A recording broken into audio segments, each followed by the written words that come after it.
Assalamualaikum warahmatullahi wabarakatuh. Sebelum saya lanjutin videonya, jangan lupa di subscribe channel ini. Jangan lupa juga untuk like videonya dan juga di share ke teman-teman kalian. Nah teman-teman, hari ini di video kali ini saya akan ngebahas tentang perbedaan antara lembaga bantuan hukum dengan advokat. Sebenarnya apa sih perbedaan LBH dengan advokat itu? Mari kita kupas.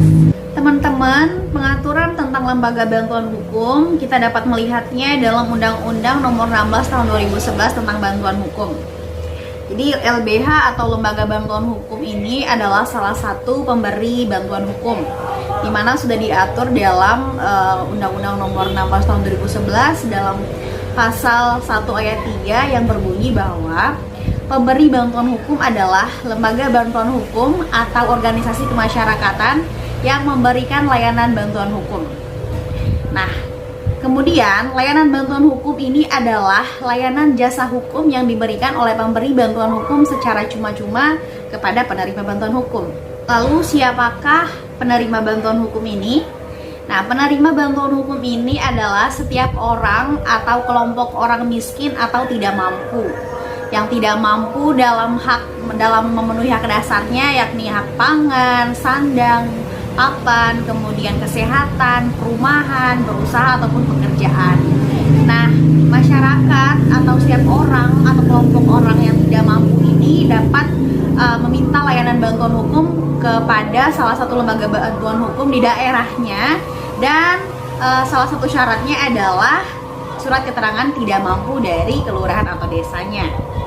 Bantuan hukum ini diberikan kepada penerima bantuan hukum yang mengalami masalah hukum, yaitu masalah hukum keperdataan, pidana, tata usaha negara, baik litigasi maupun non-litigasi, di mana layanan bantuan hukum yang ini meliputi mulai dari menjalankan kuasa, mendampingi, mewakili, membela, dan atau melakukan tindakan hukum lain sesuai dengan kepentingan hukum penerima bantuan hukum tadi. Lalu bagaimana dengan advokat?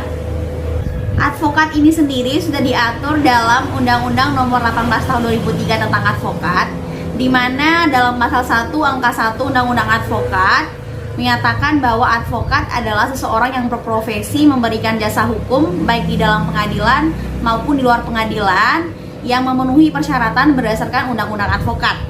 Nah, jasa hukum ini adalah jasa yang diberikan oleh advokat baik berupa konsultasi hukum, pendampingan hukum, menjalankan kuasa, kemudian mendampingi, mewakili, atau melakukan tindakan hukum lain sesuai dengan kepentingan hukum kliennya. Nah, dalam undang-undang advokat ini juga mengatur tentang bantuan hukum. Nah, bantuan hukum ini diberikan oleh advokat secara cuma-cuma kepada penerima bantuan hukum. Namun bantuan hukum dalam undang-undang advokat ini berbeda dengan konsep Undang-Undang Nomor 16 Tahun 2011 tentang bantuan hukum tadi. Jika dalam Undang-Undang bantuan hukum itu ketika memenuhi persyaratan, maka penerima bantuan hukum dapat secara cuma-cuma memperoleh bantuan hukum dari pemberi bantuan hukum. Maka dalam Undang-Undang advokat ini tidak semua kasus atau tidak semua perkara yang ditangani oleh advokat itu gratis atau cuma-cuma, karena advokat ini berhak untuk menerima honorarium dari kliennya. Nah, berapa dia honorarium yang diperoleh oleh advokat dari kliennya? Nanti saya akan ngebahas itu di video-video selanjutnya ya. Jadi teman-teman, ada 3 poin atau ada 3 kesimpulan yang bisa membedakan antara lembaga bantuan hukum dengan advokat. Yang pertama, lembaga bantuan hukum ini adalah sebuah organisasi, sedangkan advokat ini adalah individu. Yang kedua, lembaga bantuan hukum atau LBH dapat melakukan rekrutmen terhadap advokat atau dalam lembaganya bisa terdiri dari 1, 2, atau beberapa advokat. Sementara tidak semua advokat itu tergabung dalam sebuah lembaga bantuan hukum atau LBH. Dan yang ketiga adalah advokat dapat menerima honorarium atas jasa hukum yang diberikannya kepada kliennya. Sementara lembaga bantuan hukum memberikan jasa hukum kepada penerima bantuan hukum itu secara cuma-cuma.